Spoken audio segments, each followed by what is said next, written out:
हरिओम, ओम आनंद में, ओम शांति में, ओम ज्ञान में आप सभी दर्शकों का हमारे चैनल पर स्वागत है। आज हम लोग बीएड फर्स्ट सेमेस्टर के अंतर्गत जीन पियाजे के संज्ञानात्मक सिद्धांत का शैक्षिक निहितार्थ का अध्ययन करेंगे। जीन पियाजे ने दो आधार पर, यानी कौन सा दो आधार था, एक संरचना था पहला, दूसरा था प्रक्रियात्मक था।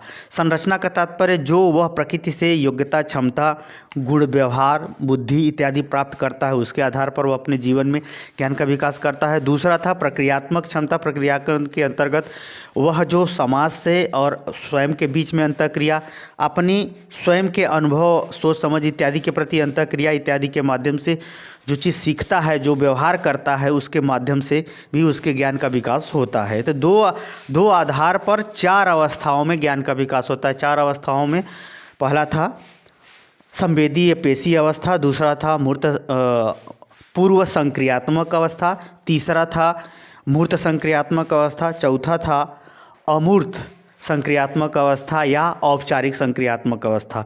यानी दो आधार पर इन चार अवस्थाओं से अधिगमकर्ता जब अपने आयु के माध्यम से गुजरता है, आयु के अंतर्गत जब गुजरता है इन चार माध्यमों से, तो ज्ञान का विकास लगभग 16 अवस्था तक आते आते या उसके मानसिक विकास के जो स्वरूप है, ज्ञान के विकास का जो क्षेत्र है, ज्ञान का जो स्वरूप है, वे सब क्या होता है, स्पष्ट रूप से परिलक्षित होने लगता है या उसके मानसिक विकास हो लगभग 16-18 वर्ष तक आते आते हो जाता है इन चार अवस्थाओं के अंतर्गत। और गई बात, इस सब की चीज़ों को डिटेल में आपको समझाया जा चुका है, बताया जा चुका है। इस चैनल के अंदर प्लेलिस्ट में चले जाइए, वहाँ ये सब वीडियो आपको मिलेंगे।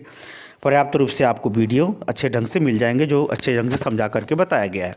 इस वीडियो के अंतर्गत हम मात्र शैक्षिक निहितार्थ यानी शिक्षा में इस सिद्धांत का योगदान क्या है, ये सिद्धांत ने शिक्षा में कौन सा परिवर्तन लाया, जिसके आधार पर यह पढ़ा जाता है और एक अच्छे अध्यापक को इस सब के प्रत्येक पहलुओं को, प्रत्येक गतिविधियों को समझना आवश्यक होता है।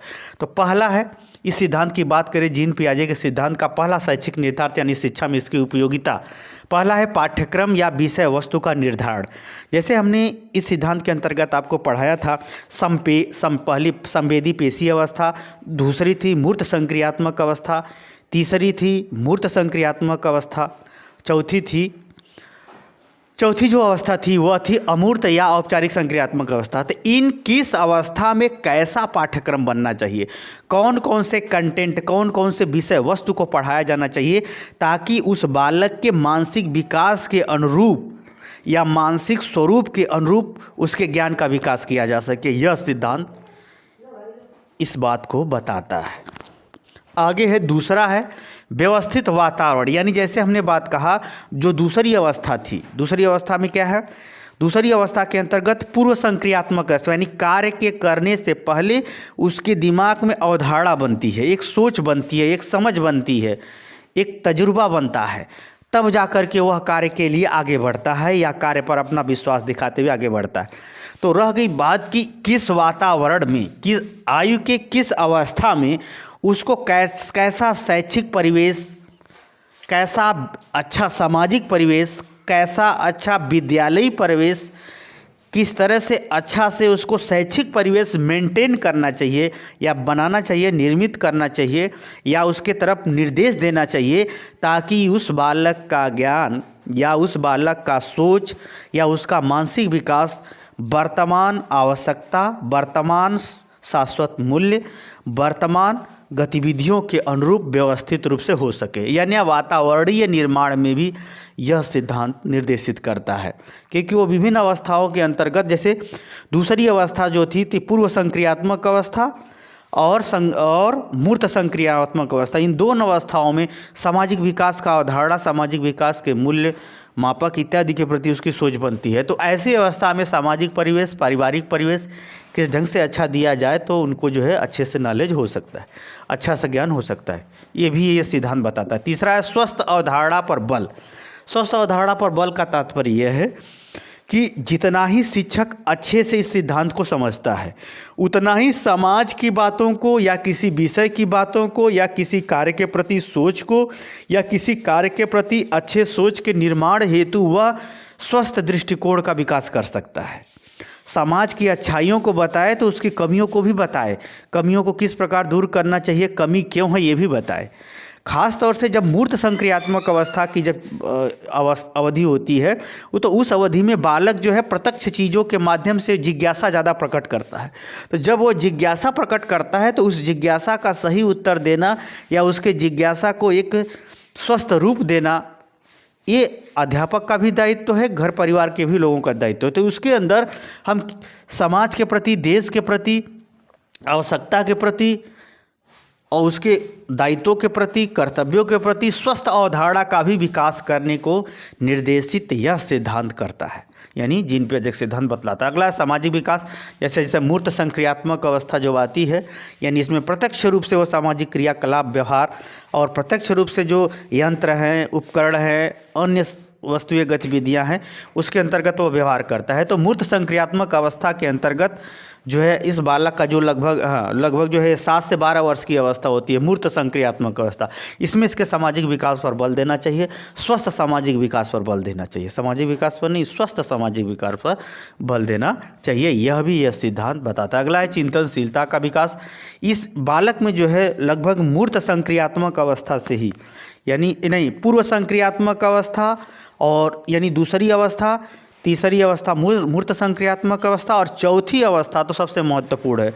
चौथी अवस्था है अमूर्त संक्रियात्मक अवस्था या औपचारिक संक्रियात्मक अवस्था। इन अवस्थाओं में चिंतनशीलता को बढ़ावा देने का उसको अवसर देना चाहिए, प्रश्न पूछना चाहिए, ज्ञान की बातें करना चाहिए, उसका तर्क जानना चाहिए, उसके समझ को प्रोत्साहन करना चाहिए। इन सब गतिविधियों को शिक्षण में अत्यधिक अगर अध्यापक उपयोग करे तो बालकों के अंदर समस्या के समाधान के प्रति सोच, व्यवस्थित समझ, स्वयं का अपना दृष्टिकोण बन सकता है या बनाया जा सकता है। तो चिंतनशीलता को जो है अध्यापक बढ़ावा दे सकता है। खास तौर से तो इसके लिए सबसे व्यवस्थित जो अवस्था होती है वह अमूर्त संक्रियात्मक यानी चौथी अवस्था या औपचारिक संक्रियात्मक अवस्था होती है। फिर भी उसके पूर्व से पहले से ही अध्यापक को इसके प्रति जागरूक होना चाहिए, क्योंकि समस्याएं तो पार्ट ऑफ लाइफ है, समस्याएं जीवन में आती ही रहेंगी। और समस्याओं से जो भागा वो छोटा हो गया, उसका दिमाग छोटा हो गया। जो समस्याओं से संघर्ष किया, लड़ा, वो कल का सिकंदर हो गया।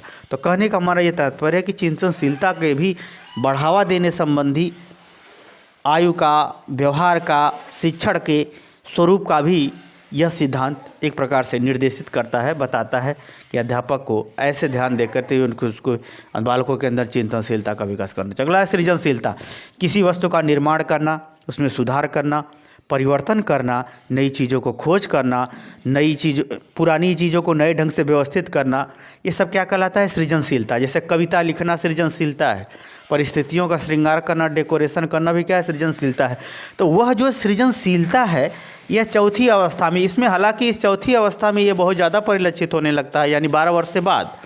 तो ऐसी अवस्था में अध्यापक को क्या करना चाहिए कि सृजनशीलता को बढ़ावा देने संबंधी ज्ञान, कला, प्रशिक्षण, व्यवहार, भ्रमण इत्यादि संबंधी पाठ्य सहगामी क्रियाओं को भी शामिल करते हुए उसे सिखाया पढ़ाया जाना चाहिए।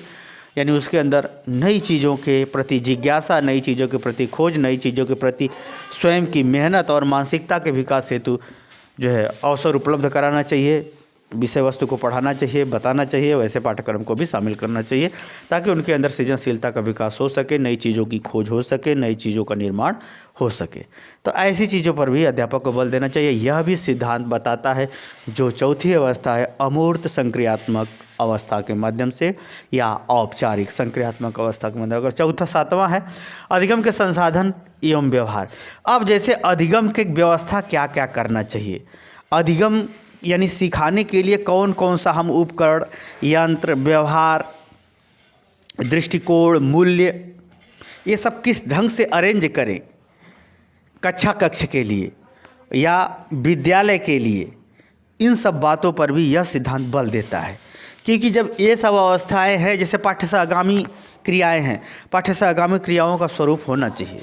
संगीत तो बाल्यावस्था से ही पसंद आता है, लेकिन उस किस अवस्था में कैसी संगीत, किस रूप में संगीत दी जाए, किस अवस्था में कौन सा ज्ञान, कौन सा उपकरण, कौन सा प्रदर्शनी, कौन सा पाठ्य सहगामी क्रिया उपयुक्त होगा, इससे संबंधित भी ये एक प्रकार से शिक्षण मैनेजमेंट, यानी कक्ष में शिक्षण को मैनेजमेंट करने की बात और उसके पाठ्यसहगामी क्रियाओं के माध्यम से उसके शारीरिक और मानसिक व्यवस्थित स्वरूप के निर्माण हेतु भी यह सिद्धांत क्या करता है, मार्गदर्शन प्रदान करता है, देता है, बताता है। अगला है 8वां, इसकी विशेषता है मनोवैज्ञानिक विश्लेषण एवं व्यवहार। यह सिद्धांत जो है प्रत्येक अवस्था के अंतर्गत एक मनोवैज्ञानिक यानी मानव व्यवहार का व्यवस्थित अध्ययन के आधार पर व्याख्या भी करता है और उसके व्यवहार को निर्देशित भी करता है। यानी यह एक सिद्धांत मनोवैज्ञानिक सिद्धांत है, व्यवहारिक सिद्धांत है, जो सबके लिए उपयोगी है, सभी संस्कृतियों के लिए आवश्यक है, सभी समाज के लिए भी आवश्यक है। इस प्रकार से यह मनोवैज्ञानिक विश्लेषण और व्यवहार की व्याख्या करता है। मनोवैज्ञानिक विश्लेषण करने के साथ साथ व्यवहार के लिए भी निर्देशित करता है। यह सिद्धांत की भी यह शैक्षिक उपयोगिता है। अगला है जिज्ञासा में वृद्धि एवं पूर्ति।